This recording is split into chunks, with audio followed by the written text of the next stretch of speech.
আমার বাবা যখন আমাকে হুইল চেয়ারে বসা দেখেছেন, ওখানে বাবা চেয়ারে বসে পড়েছেন।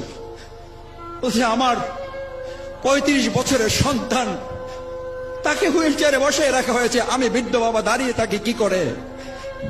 এখানে বলে যখন চেয়ারে বসে গেছেন, আমি চেহারার দিকে তাকিয়ে দেখেছি আমার বাবা কতটা অসুস্থ হয়ে পড়েছেন। সেই অসুস্থতা থেকে বাবা মৃত্যুর কোলে ধাবিত হয়েছেন। আল্লাহ তাআলা তাকে নিয়ে গেছেন, আফসোস নেই। কিন্তু আমাকে যারা হুইল চেয়ারে বসিয়েছেন, আমার বাবা সেই দৃশ্য দেখার পর পুলিশের লোকেরা যখন সান্ত্বনা দিয়ে মাথায় হাত দিয়েছে, খালু যান একটু ধৈর্য ধরেন, আমার বাবা দায়িত্বহীন কণ্ঠ এই চেয়ারে বসা থেকে আবার দাঁড়িয়েছেন।